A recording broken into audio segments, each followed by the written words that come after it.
ओम नमः शिवाय भक्तों, मैं सीता प्रजापति आज लेके आई हूँ 16 सोमवार व्रत कथा, जो है इस प्रकार। मृत्यु लोक में विवाह करने की इच्छा करके एक समय श्री भूतनाथ महादेव जी माता पार्वती के साथ पधारे। वहाँ वे भ्रमण करते करते विद्रम में शिव तांत्रगत अमरावती नामक की अति रमणीक नगरी में पहुँचे। अमरावती नगरी अमरपुरी के दर से सब प्रकार से सुखों से परिपूर्ण थी। उस समय वहाँ के महाराज का बनाया हुआ अति रमणीक शिवजी का मंदिर बना था। उसमें शिवजी और माँ पार्वती जी के साथ निवास करने लगी। एक समय माता पार्वती जी प्राणपति को प्रसन्न हेतु के मनोविनोद करने की इच्छा से बोली, हे महाराज, आज तो हम दोनों चौपड़ पासा खेलेंगे। शिवजी ने प्राण प्रिय की बात को मान लिया और चौसर खेलने लगे। उसी समय इस स्थान पर मंदिर का पुजारी ब्राह्मण मंदिर में पूजा करने को आया। माता ने ब्राह्मण से पूछा कि पुजारी जी बताओ, इस बाजी में दोनों में से किसकी बाजी होगी? ब्राह्मण बिना विचारे ही शीघ्र बोल पड़ा कि महादेव जी की जीत होगी। थोड़ी देर में बाजी समाप्त हो गई और पार्वती जी की विजय हुई। अब तो पार्वती जी ब्राह्मण को झूठा बतलाने के अपराध के कारण श्राप देने को उद्यत हो गए। तब महादेव जी ने पार्वती जी को अपने आप समझाया, परंतु उन्होंने ब्राह्मण को कोढ़ी होने का श्राप दे ही दिया। कुछ समय बाद पार्वती जी के श्राप वश पुजारी जी के शरीर में कोढ़ पैदा हो गई। इसी प्रकार पुजारी जी अनेक प्रकार से दुखी रहने लगा। इस तरह के कष्ट भोगते हुए जब बहुत दिन हो गए तो देवलोक की अप्सराएं शिवजी की पूजा करने उसी मंदिर में पधारे और पुजारी जी के कष्ट को देख बड़े दया भाव से पधारने और पुजारी जी कष्ट को देखकर बड़े दया भाव से उससे रोगी होने का कारण पूछने लगी। पुजारी जी ने निसंकोच सब बातें उनसे कह दी। वह अप्सराएं बोली, हे पुजारी, अब तुम अधिक दुखी मत होना, भगवान शंकर तुम्हारे कष्ट को दूर करेंगे। तुम सब बातों में श्रेष्ठ पौषध सोमवार का व्रत भक्ति भाव से करो। तब पुजारी जी अप्सराओं के साथ हाथ जोड़कर विनय भाव से पौषध सोमवार व्रत की विधि पूछने लगा। अप्सराएं बोली कि जिस दिन सोमवार हो उस दिन भक्ति और भाव से उसी दिन व्रत करे। स्वच्छ वस्त्र पहने, आधा सेर गेहूं का आटा ले, उसके 3 अंगा बनवाए और घी गुड़ दीप नवेद पूरिंग फल बेलपत्र जनेऊ का जोड़ा चंदन अक्षय पुष्प आदि के द्वारा प्रदोष काल में भगवान शंकर का विधि से पूजन करें। तत्पश्चात अंगों में से एक शिवजी को अर्पण कर देवे, बाकी 2 शिवजी का प्रसाद समझकर अर्पित जनों में बांट दे और आप भी प्रसाद पावे। इस विधि से 16 सोमवार व्रत करे। तत्पश्चात 17वें सोमवार के दिन पाव शेर पवित्र गेहूं के आटे की बाटी बनावे, तदनुसार घी और गुड़ मिलाकर चूरमा बनावे और शिवजी का भोग लगाकर उपस्थित भक्तों में बांटे। पीछे आप सको मुट्ठी प्रसाद ले तो भगवान शिवजी की कृपा से उसके मनोरथ पूर्ण होंगे। ऐसा करने से अप्सराएं स्वर्ग लोक को चली गई। ब्राह्मण ने यथाविधि 16 सोमवार व्रत किया तथा भगवान शिवजी की कृपा से रोग मुक्त होकर आनंद से रहने लगा। कुछ दिन बाद जब फिर शिवजी और पार्वती जी उसी मंदिर में पधारे तब ब्राह्मण को निरोगी देखकर पार्वती जी ने ब्राह्मण से रोग मुक्त होने का कारण पूछा। तो ब्राह्मण ने 16 सोमवार व्रत कथा सुनाई। तब तो पार्वती जी अति प्रसन्न होकर ब्राह्मण से व्रत की विधि पूछकर व्रत करने को तैयार हुई। व्रत करने के बाद उनकी मनोकामना पूर्ण होगी तथा उनके रूठे पुत्र स्वामी कार्तिकेय स्वयं माता के आज्ञाकारी हुए। परंतु कार्तिकेय जी को अपने विचार परिवर्तन का रहस्य जानने की इच्छा हुई और माता से बोले, हे माता, आपने ऐसा कौन सा उपाय किया जिससे मेरा मन आपकी ओर आकर्षित हुआ। तब पार्वती जी ने वही 16 सोमवार व्रत कथा उनको सुनाई। स्वामी कार्तिकेय जी बोले कि इस व्रत को मैं भी करूंगा, क्योंकि मेरा प्रिय मित्र ब्राह्मण दुखी दिल से प्रदेश गया है। हमें उससे मिलने की बहुत इच्छा है।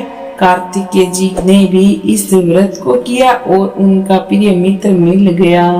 मिलने से इस आकस्मिक मिलन का भेद कार्तिकेय जी से पूछकर वो लोग के मित्र, हमने तुम्हारी मित्र मिलने की इच्छा करके 16 सोमवार व्रत किया था। अब तो ब्राह्मण मित्र को भी अपने विवाह की बड़ी इच्छा हुई। कार्तिकेय जी ने व्रत की विधि पूछी और यथा विधि पूर्वक व्रत के प्रभाव से जब वह किसी कार्यवश विदेश गया तो वहां के राजा की लड़की एक का स्वयंवर था। राजा ने प्रण किया था कि जिस राजकुमार के गले में सब प्रकार से श्रृंगारित हथिनी माला डालेगी, मैं उसी के साथ हमारी पुत्री का विवाह करेंगे। शिवजी की कृपा से ब्राह्मण भी स्वयंवर देखने की इच्छा से राजसभा में एक और बैठ गया। नियमित समय पर हथिनी आई और उसके यजमान उस ब्राह्मण के गले में माला डाल दी। राजा की प्रतिज्ञा के अनुसार बड़ी अनुधाम के कन्या का विवाह उसी ब्राह्मण के साथ कर दिया और ब्राह्मण को बहुत सा धन और सम्मान देकर संतुष्ट किया। ब्राह्मण सुंदर राजकन्या पाकर सुख से जीवन व्यतीत करने लगा। एक दिन राजकन्या ने अपने पति से प्रश्न किया, हे प्राणनाथ, आपने ऐसा कौन सा भारी पुण्य किया जिसके प्रभाव से हथिनी ने सब राजकुमार को छोड़कर आपको वरण किया। ब्राह्मणी बोली ऐसे। फिर ब्राह्मण बोला, हे प्राण प्रिय, मैंने अपने मित्र कार्तिकेय जी के साथ कथा अनुसार 16 सोमवार का व्रत किया था, जिसके प्रभाव से तुम जैसी स्वरूपवान लक्ष्मी की प्राप्ति हुई। मुझे व्रत की महिमा को सुनकर राजकन्या को बड़ा आश्चर्य हुआ और वह भी अपने पुत्र की कामना को व्रत करने लगी। शिवजी की दया से उसके गर्भ से एक अति सुंदर पुत्र, सुशील, धर्मात्मा और विद्वान पुत्र उत्पन्न हुआ। माता पिता दोनों उस देव पुत्र को पाकर अति प्रसन्न हुए और उनका पालन पोषण भली प्रकार से करने लगे।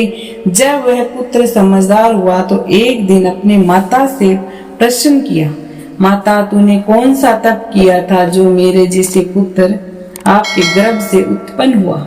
माता ने पुत्र को प्रबल मनोव्रत जानने के अपने किए हुए 16 सोमवार व्रत को विधि सहित पुत्र के सम्मुख प्रकट किया। पुत्र ने ऐसे सरल व्रत को सब तरह के मनोरथ पूर्ण करने वाला सुना तो वह भी इस व्रत को राज्य अधिकार पाने की इच्छा से हर सोमवार को यथाविधि व्रत करने लगा। उसी समय एक देश के वृद्ध राजा के दूतों ने आकर उसको एक राजकन्या के लिए वर्णित किया।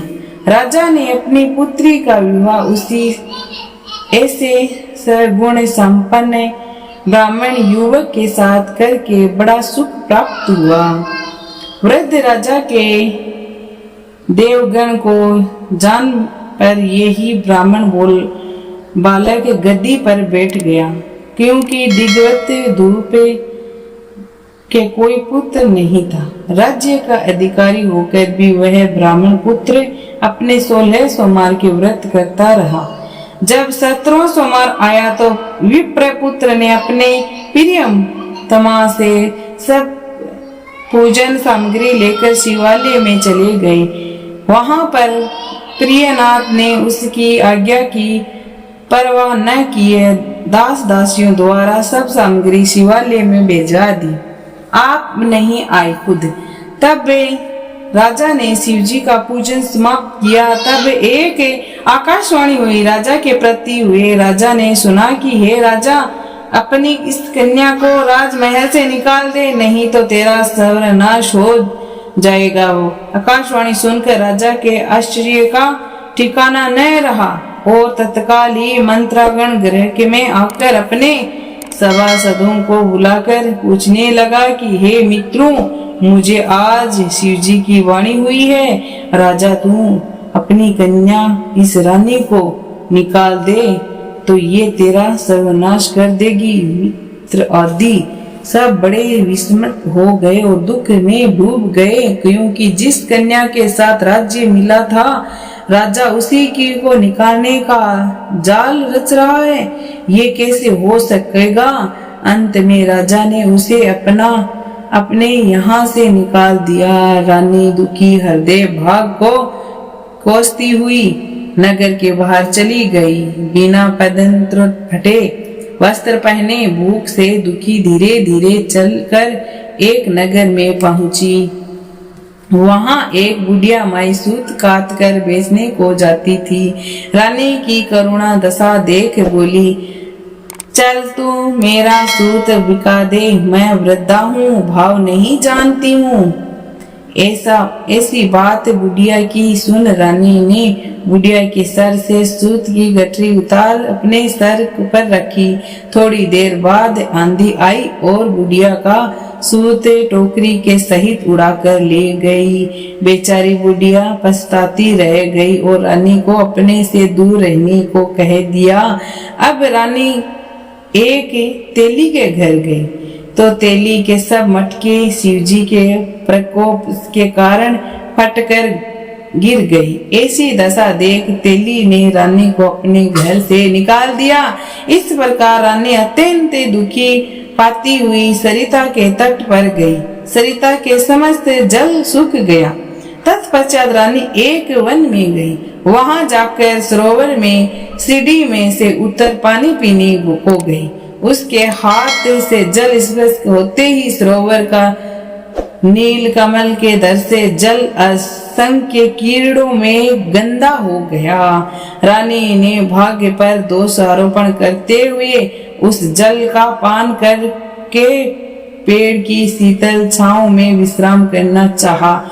वहां रानी जिस पेड़ के नीचे जाती उस पेड़ के पत्ते तत्काल ही नीचे गिर जाते। वन सरोवर जल की ऐसी दशा देख और अपने भाग्य को कोसती हुई ग्वाल ने उसको गोसाई जी से, जो जंगल में स्थित मंदिर था, पुजारी जी थे, गोसाई जी के आदेश अनुसार ग्वाल रानी को पकड़कर गोसाई जी के पास ले गया। रानी की मुख कार्तिक और शरीर शोभा देखकर गोसाई जी जान गए यह अवश्य ही कोई विधि की गति की मारी कोई कुलीन अबला है। ऐसा सोच पुजारी जी ने रानी के प्रति कहा कि पुत्री, मैं तुम्हारा पिता हूँ और पुत्री के समान मैं तुम्हें रखूंगा। तुम मेरे आश्रम में ही रहो, मैं तुमको किसी प्रकार कष्ट नहीं दूंगा। गोसाई जी के ऐसे वचन सुन रानी को धीरज हुई और आश्रम में ले गई। आश्रम में रानी ने जो भोजन रानी बनाती उसमें कीड़े पड़ जाते और जल भरने को आती तो जल में भी कीड़े पड़ जाते। अब तो गोसाई जी भी दुखी हो गए। रानी से बोले कि बेटी, तेरे पर कोई देवता कोप है, इससे तेरी ऐसी दशा है। पुजारी जी की बात सुन रानी ने शिव जी की पूजा करने न करने की कथा सुनाई तो शिव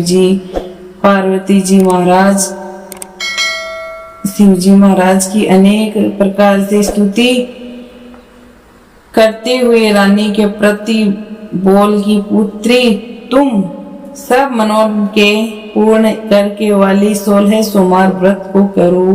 उसके प्रभाव से अपने कष्ट से मुक्ति हो अपने कष्टों से मुक्त हो सकोगी। गोसाई जी की बात सुन रानी ने 16 सोमवार व्रत को विधिवत संपन्न किया और 17वें सोमवार को पूजन के प्रभाव से राजा के हृदय में विचार उत्पन्न हुआ कि रानी को गई बहुत समय बीत हो गए हैं, न जाने कहां कहां भटक रही होगी, रानी को ढूंढना चाहिए। यह सोच रानी को तलाश करने चारों दिशाओं में दूत भेजे। वह तलाश करते हुए पुजारी जी के आश्रम में रानी को पाकर पुजारी जी ने रानी को मांगने लगी। पुजारी जी से रानी को मांगने लगे, परंतु पुजारी जी ने उससे मना कर दिया तो दूत चुपचाप लौट कर गए। महाराज के सन्मुख रानी का पता बतलाने लगे। रानी का पता पाकर राजा स्वयं पुजारी जी के आश्रम में आए और पुजारी जी से प्रार्थना करके कहने लगे, महाराज, जो देवी आपके आश्रम में है वह मेरी पत्नी है। शिव जी के प्रकोप से मैंने उसको त्याग दिया था, अब इस प्रकोप का शांत हो चुका है, इसीलिए मैं इसे लेवाने आया हूँ। आप इसे मेरे साथ भेजने की आज्ञा दीजिए। गोसाई जी ने राजा के वचन को सत्य समझकर रानी को राजा के साथ जाने की आज्ञा दे दी। गोसाई जी आज्ञा पाकर रानी प्रसन्न होकर राजा के महल में आई। नगर में अनेक प्रकार के बाजे बजाने लगे। नगर वासियों ने नगर के दरवाजे पर तोरण बंदवारों से विधिवत से नगर सजाया। घर घर में मंगल गान गाने लगे। पंडितों ने विधिवत वेद मंत्रों का उच्चारण करके अपनी राजधानी का आह्वान किया। इस प्रकार रानी पुनः अपनी राजधानी में प्रवेश किया। महाराज ने अपने तरह से ब्राह्मणों को दान आदि तदंतर संतुष्ट किया। याचकों को धन धान्य दिया।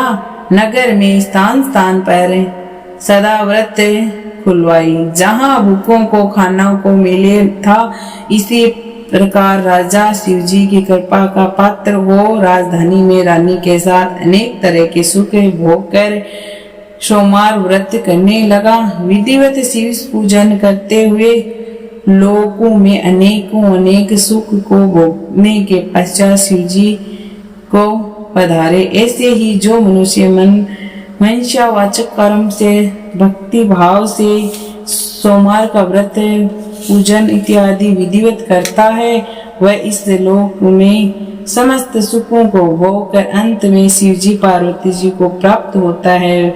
यह व्रत सब मनोरथ को पूर्ण करने वाला है।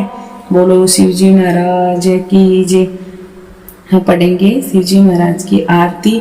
ओम जय शिव ओंकारा, ओ भज जय शिव ओंकारा, ब्रह्मा विष्णु सदा शिव अर्धांगिनी धारा।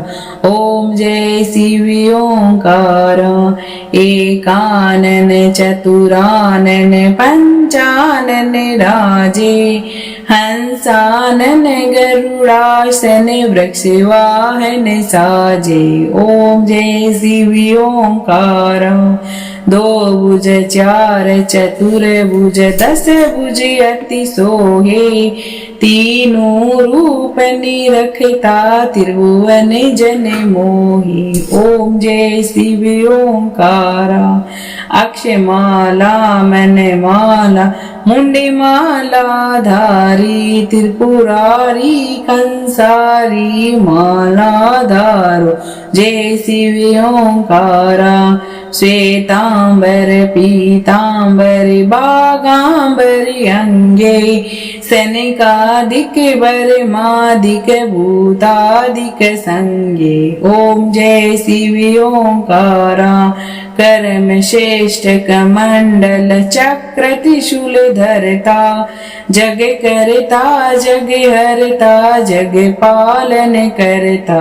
ओम जय शिव ओंकारा प्रणाक्षर के मध्य ये तीनों एका ब्रह्मा विष्णु सदा शिव जानते अविवेका। प्रणाक्षर के मध्य ये तीनों ही एका।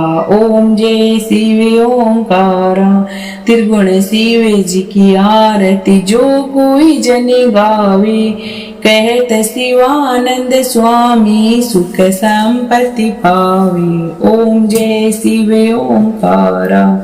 इस दिन इस मंत्र का भी जाप करना चाहिए। ओम नमः शिवाय ओम नमः शिवाय ओम नमः शिवाय ओम नमः शिवाय ओम नमः शिवाय ओम नमः शिवाय। वो भी आपको 108 बार करना है। और इसके बाद में आपको एक माला इसकी भी करनी है, इस मंत्र की। हरि हरि महादेव हरि हरि महादेव हरि हरि महादेव हरि हरि महादेव हरि हरि महादेव हरि हरि महादेव हरि हरि महादेव हरि हरि महादेव हरि हरि महादेव हरि हरि महादेव हरि हरि महादेव हरि हरि महादेव हरि हरि महादेव हरि हरि महादेव हरि हरि महादेव हरि हरि महादेव। बम बम बोले बम बम बोले बम बम बोले। फिर मिलते हैं अगले वीडियो में।